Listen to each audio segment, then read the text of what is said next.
बोल देना ठीक है अखिल सर को। नमस्कार, मक्की टाइम्स में आपका स्वागत है। मैं हूं नागेंद्र जम्वाल। जम्मू कश्मीर पुलिस को पहले तो बधाई देंगे, क्योंकि जिस तरह से एटीएम गार्ड की निर्मम हत्या की जाती है कल शाम को जो ये वाक़या पेश आया था, और उसके बाद कुछ ही घंटों में जम्मू कश्मीर पुलिस जो है हेक्टिक एफर्ट्स के साथ 2 अक्यूज को गिरफ्तार कर लेती है। और पुलिस के मुताबिक ये भी बताया जा रहा है कि इन दोनों ने जो है अपना जुर्म भी कबूल कर लिया है। आइए सुनवाते हैं एसएसपी जम्मू की प्रेस वार्तालाप। सबसे पहले तो मैं आपका धन्यवाद करूंगा कि आपने हमारी टीम ने जो रात भर मेहनत की है उस मेहनत को अप्रिशिएट किया। रात भर एक्चुअली मेरे एसएचओ, एसडीपीओ, एसपी रात भर लगे रहे और सुबह 10-11 बजे तक हमने इस केस को सॉल्व किया है। कल शाम को हमें अपने सूत्रों से पता चला कि नानक नगर में जेके बैंक का एटीएम जो कि सेक्टर नंबर 13 में है, वहाँ पे एक व्यक्ति जिसको बुरी तरीके से मारा गया है, उसकी वहाँ पे बॉडी पड़ी हुई है। इस खबर के मिलने पे हमारे यहाँ से पुलिस स्टेशन गांधीनगर से कार्रवाई शुरू करते हुए हमारी टीम वहाँ पहुँचती है। वहाँ पे ये पाया गया कि जो एटीएम के गार्ड है, जिनका नाम राजू शर्मा सन ऑफ गोलूराम शर्मा, उम्र तकरीबन 36 साल, न्यू प्लॉट प्रेमनगर के रहने वाले, उनकी बॉडी वहाँ पे मर्डर्ड स्टेज में पाई गई।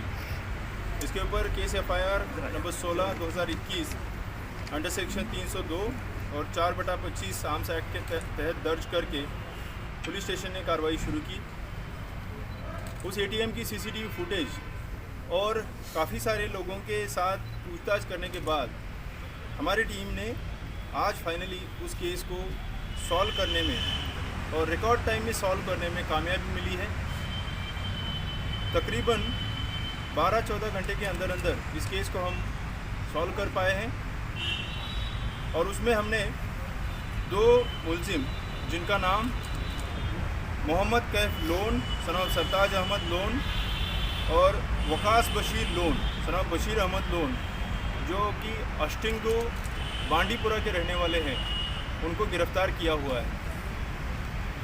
केस की तफ्तीश में ये पता चला है कि इन दोनों ने उस एटीएम को लूटने के बहाने से वहाँ पे एंट्री ली है और एटीएम को लूटने की कोशिश करते हुए जब एटीएम गार्ड ने उनके इस अटेम्प्ट को रोकने की कोशिश की तो उन्होंने उसको अंदर जो एक छोटा रेस्टरूम बना हुआ था, उस रेस्टरूम में लेके वहाँ पे पहले कपड़े के साथ उसके हाथ बांध के और उसके बाद स्मॉदरिंग करने की कोशिश की है और लातों से और मुक्कों से मार के वहाँ पे जख्मी हालत में छोड़ दिया है। जब तक हमारी टीम वहाँ पे पहुँची है तब तक जो विक्टिम है, जो राजू शर्मा है, उनकी वहाँ मौके पे ही डेथ हो चुकी थी। हमने बॉडी को उसके बाद पोस्टमार्टम के लिए शिफ्ट कर दिया और आगे की कार्रवाई शुरू की। जो अक्यूज्ड है उनकी पूछताछ से ये पता चला कि उन लोगों ने ये जो क्राइम है ये उस एटीएम को लूटने के बहाने से किया था। उनकी जो पिछली क्रिमिनल हिस्ट्री है उस हिस्ट्री के बारे में हमने कंसर्न डिस्ट्रिक्ट पुलिस से रब्ता किया हुआ है। अभी तक कोई प्रीवियस क्रिमिनल हिस्ट्री हमारे सामने नहीं आई है। जो उनकी पूछताछ में भी उन्होंने बताया कि ये हमारी तरफ से किया हुआ पहला ही इस तरीके का क्राइम है, बट फिर भी हम उनके कंसर्न डिस्ट्रिक्ट से और बाकी सभी जगहों से उनके प्रीवियस क्रिमिनल रिकॉर्ड के बारे में पूछताछ कर रहे हैं। Police station Gandhinagar, SHO, SDPO, SP city south और उनकी टीम ने एक बहुत ही काबिल तारीफ काम किया है और रिकॉर्ड टाइम में इस मर्डर मिस्ट्री को सॉल्व कर लिया हुआ है। इसमें टेक्नोलॉजी के साथ साथ ह्यूमन इनपुट और पूछताछ सभी चीज़ों को जोड़ते हुए एक बहुत ही बढ़िया तरीके से इन्होंने मर्डर केस को सॉल्व किया है। इस केस के बारे में अगर कोई सवाल है तो वो ये जो दोनों अक्यूज्ड है ये हमने नानक नगर एरिया से गिरफ्तार किए हैं। हाल फिलहाल में ही यहाँ पे आए हैं और एक टेम्परेरी तरीके से उस जगह पे रहते हैं। ऐसे कोई टेनेंसी का रजिस्ट्रेशन तो हमारे सामने आया नहीं है। की रखी है। गेस्ट पेइंग गेस्ट टाइप की।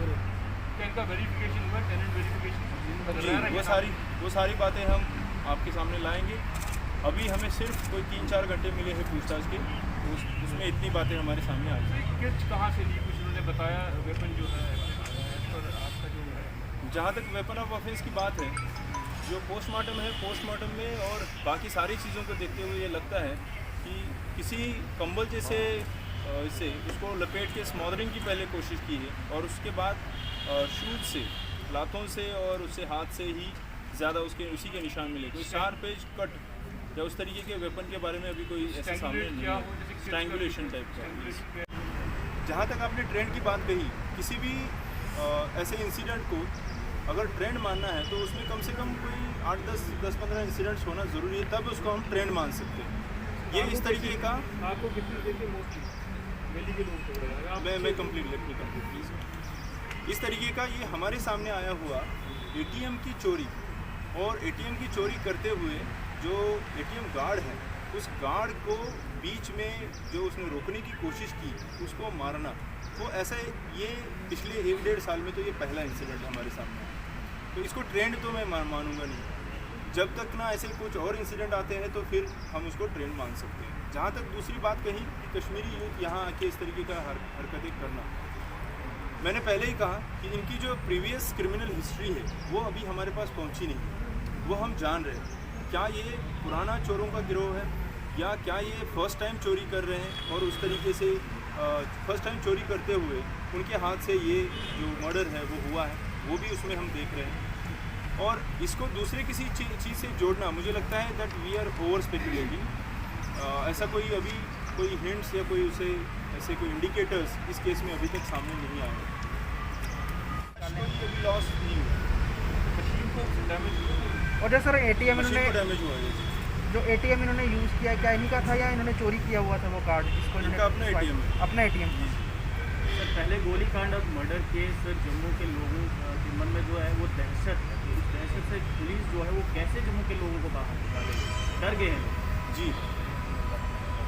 हमारी तरफ से, जम्मू पुलिस की तरफ से हमेशा ये कोशिश रही है और आगे भी रहेगी कि जहाँ जहाँ पे भी कोई भी क्रिमिनल किसी भी तरीके का क्राइम करने की कोशिश करेगा, हमारी कोशिश रहेगी सबसे पहले कि इस तरीके के वारदातों को रोका जाए, प्रिवेंट किया जाए। सबसे पहले मैं प्रिवेंशन के बारे में बात करूँगा। जितने भी हमारे एरिया में हिस्ट्री शीटर्स है, जो हमने 2 केसेस देखे हैं, दोनों में ये सामने आया कि हिस्ट्री शीटर्स के पास लाइसेंस्ड वेपन उनके हाथ में आया है। तो हमने सबसे पहले ये काम किया है कि जितने हिस्ट्री शीटर्स है उसमें से किस किस के पास लाइसेंस्ड वेपन है, उन सभी की डिटेल निकाल के हमने डिस्ट्रिक्ट मजिस्ट्रेट को रिक्वेस्ट करी है, ना कि जम्मू के but Udhampur, Kathua, Reasi, Rajouri, 6-7 district magistrates को हमारी तरफ से रिक्वेस्ट गई है कि जितने भी हमारे यहाँ पे रहने वाले हिस्ट्री शीटर्स है उनके लाइसेंसेस इमीडिएट रद्द किए जाए और उनके वेपन वापस जमा किए जाए। जिनकी क्रिमिनल हिस्ट्री है उनके पास में अगर इस तरीके से गन रहेंगे तो उस तरीके के वारदात होने का एक चांस रहेगा, उस वजह से ये कदम हमने उठाया है। दूसरी बात, जितने हमारे डिस्ट्रिक्ट में हिस्ट्री शीटर्स है जिनका क्रिमिनल बैकग्राउंड है, एक एक करके हर एक थाने में उन लोगों को लाया जा रहा है, बुलाया जा रहा है और उनको स्ट्रिक्ट शब्दों में बताया जा रहा है कि अगर किसी भी तरीके की वारदात में कोई भी मुलव्वस पाया जाता है तो हम लोग PSA में बंद करने से भी पीछे नहीं हटेंगे। अभी जब हम आपसे बात कर रहे हैं उसी टाइम मैं आपको ये भी बता दूँ, जो इस तरीके की एक्टिविटी में पाया जाएगा उन सभी लोगों को सब्सटेंटिव लॉ, और अगर उसमें कम पड़ा तो PSA में भी बुक करेंगे और वो प्रोसेस चल रही है। बहुत जल्दी आप ये भी देखेंगे कि इस तरीके की वारदातों में जिनकी प्रीवियस हिस्ट्री रही है वो अगर पाया जाता है तो उनको PSA तक बुक हम करेंगे। जहाँ तक रही इंसिडेंट की बात, सबसे पहला और सबसे प्राइमरी हमारा फोकस ये रहता है कि उस इंसिडेंट को सॉल्व किया जाए, उस केस को सॉल्व किया जाए और जितने लोग उसमें अक्यूज हैं उन लोगों को कानून के ज़रिए से, अदालत के ज़रिए से मैक्सिमम पनिशमेंट देने की कोशिश की जाए। वही हमने इस केस में भी किया है और वही हम दोमाना के केस में भी कर रहे हैं। जहाँ तक दोमाना के केस की बात की, एक हमने सस्पेक्ट उठाया था, लेकिन जब तक उसके बारे में हम खुद अपनी जगह कंफर्म नहीं है कि whether he is the prime accused और कोई और प्राइम अक्यूज है, तब तक उसके बारे में हम बताना उचित नहीं समझते हैं। जब केस का इन्वेस्टिगेशन चल रहा है तो आप लोग भली भांति समझते हैं कि उस इन्वेस्टिगेशन के स्टेज में ऐसा एक स्टेज आता है कि कहीं पे हमें इन्फॉर्मेशन को थोड़ी देर के लिए विथहेल्ड करना पड़ता है, अदरवाइज़ जो मेन अक्यूज है उसके भाग जाने की चांसेस और उसकी एक पॉसिबिलिटी रहती है। उसके चलते हमने अभी तक दोमाना केस में बात नहीं की थी। मेन जो प्राइमरी अक्यूज़ड है उसको आज हमने पकड़ लिया हुआ है और वो केस भी हमने सॉल्व कर दिया है। उसमें कल जिस आदमी को हमने पकड़ा था वो हमारा सस्पेक्ट था, वो प्राइम अक्यूज़ड है कि नहीं उसके बारे में हम श्योर नहीं थे, इसलिए हमने आपको अभी तक उसके बारे में कुछ नहीं बताया था। आज हमने उसका प्राइम जो अक्यूज़ है उसको पकड़ लिया हुआ है। उसका प्रेस रिलीज़ और उसकी डिटेल सारी की सारी वो आपके सामने हम रखेंगे। नॉलेज जो हुआ है इसी से बात करके वेपन जो जी, तो ये सभी के बारे में मैंने इनिशिएट किया हुआ है। यू कैन अंडरस्टैंड कि जो प्रोसेस इनिशिएट हुआ है तो हो सकता है उसमें एक आध हफ्ते का टाइम लग जाए जब तक हम ये रिवोक करके उनके वेपन डिपॉजिट कर पाए। लेकिन जितने लोग, जितने हिस्ट्री शीटर्स इसमें इन्वॉल्व हैं, उन सभी के बारे में हमने शुरू किया। तो निश्चित होना चाहिए हम ड्यूटी अपनी निभा रहे हैं। जहाँ तक ये सवाल है, मैं आप सभी लोगों से, मेरे सभी मीडिया के साथियों से एक सबसे पहले रिक्वेस्ट करना चाहूँगा, विनती करना चाहूँगा। अभी एक ट्रेंड हाल फिलहाल में हम लोग देख रहे हैं कि जिसमें अगर कंप्लेनेंट की तरफ से कोई बयान है तो बयान एक साइड का एक तरफा बयान रिकॉर्ड करके उसको व्हाट्सएप या फेसबुक या उस माध्यमों में एक वायरल किया जाता है, जबकि उस पर्टिकुलर केस में सच्चाई क्या है, उसकी दूसरी साइड क्या है, वो देखे बगैर उसको वायरल करने का एक बहुत बड़ा ट्रेंड में हम लोग सभी लोग सामने देख रहे हैं। और कहीं ना कहीं मैं समझता हूँ कि हम सभी लोगों की, इंक्लूडिंग मीडिया वालों की, एक जिम्मेदारी बनती है कि हम सच सामने रखें, ना कि वन साइडेड स्टोरीज सामने रखें। जहाँ तक आपने वो बात कही, वही कहीं ना कहीं मुझे लगता है कि लोगों को दूसरी साइड अभी पता चलने में दिक्कतें आ रही है। इसीलिए हम बार बार अब हमने अपनी स्ट्रैटेजी में ये डिसाइड किया है कि हम लोग आपके सामने आएंगे, जो सच्चाई है वो मीडिया के और लोगों के सामने रखेंगे और साथ ही साथ लोगों को ये बताएंगे कि इसमें सच्चाई क्या है। इंसिडेंट हाल फिलहाल में एक दो इंसिडेंट यहाँ पे जम्मू में हुए हैं, जैसे कि अभी हमने ये बात की इस इंसिडेंट की है, या जैसे ये मर्डर हुआ इस इंसिडेंट की है। अगर हम ईयर टू ईयर कंपैरिजन करें तो पिछले साल में जितने मर्डर्स जम्मू डिस्ट्रिक्ट में होते थे उसमें से कुछ कम ही हुए, ज़्यादा कोई नहीं हुआ।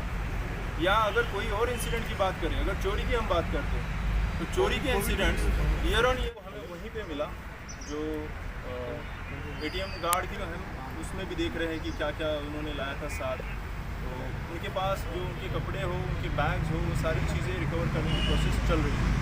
तो जमाना में भी कल बात है, तो पुलिस इस पर क्यों नहीं बोल रही? कोई चल रहा है सर, उसको आपकी नदी की रात को आपसे बात हुई थी, तो उस पर आप इतना मतलब हैं अरेस्ट कर लिया है। मैं उसके बारे में भी उस केस के बारे में भी आपको बताऊँ। जो इंसिडेंट हुआ है उसकी रिपोर्ट मेरे पास आई है। उनकी फैमिली की तरफ से अप्रोच भी उन्होंने मुझे किया है। इस प्रेस कॉन्फ्रेंस के बाद मैं उन फैमिली से मिलने जा रहा हूँ। उनसे पहले मैं उनकी साइड भी सुनना चाहता हूँ और उसके बाद वहाँ पे CCTV फुटेज भी हमारे सामने आई है, वो भी सारी चीज़ें उसमें देखेंगे। सच क्या है वो देख के सच के हिसाब से जिसकी भी गलती है उसके ऊपर स्ट्रिक्ट एक्शन लेके कार्रवाई करेगी। आई एग्री विथ यू कि हमारी तरफ से और ज़्यादा ऑफिसर्स होने चाहिए कि जिनकी तरफ से इंफॉर्मेशन आपको पास ऑन हो। इसलिए मैंने मेरे जितने भी गैजेटेड ऑफिसर्स हैं, मेरे DSP, SPs और सभी मेरे जो मीडिया सेल के इंचार्ज हैं, उन सभी को ऑथोराइज़ किया हुआ है। वो आपके साथ जो इन्फॉर्मेशन बोलता कोई नहीं, आपने ऑथोराइज कर दिया, ऑथोराइज कर दिया आपने, हमारे तक तो इन्फॉर्मेशन पहुँचे, हम तक तो पहुँची नहीं। अगर वैक्यूम रहता है तो हम भी फिर थोड़ा उसको करना पड़ता है, एक्सप्लेन करना पड़ता है। मैंने आपका पॉइंट नोट कर लिया। वी विल इंश्योर कि आगे से आपके साथ टाइमली इन्फॉर्मेशन शेयर हो जाए। सर, जो आपने सवाल पूछे हैं, ऐसा SHO का बयान अभी मेरे सामने आया नहीं है। ये शख्स ने खुद बोला, उनके बोलने पे कितना भरोसा किया जाए उसमें मुझे डाउट है, सबसे पहली बात। दूसरी बात, जहाँ तक आपने कहा कि हिस्ट्री शीटर्स के पास वो गोली होना, अब this is a part of inquiry. I have to inquire कि उसके पास गोली थी कि नहीं, और अगर वो थी तो फिर वो लाइसेंस्ड वेपन की थी, that is which is legal, और it is not licensed weapon, illegal. That has I have to inquire and then only I can. Sir वो गोलीकांड की इंक्वायरी अभी तक कहाँ पहुँची है, अगर आप थोड़ा सा बता सकें? वो उसमें केस है, it's not an inquiry, it's an investigation. वो इन्वेस्टिगेशन ऑलमोस्ट कंप्लीट है, उसमें जितने अक्यूज थे वो अरेस्टेड हैं।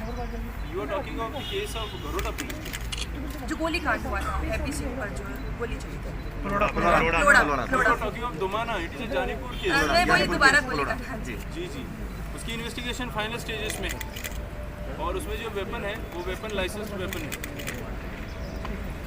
इसीलिए हमने टेकअप किया है।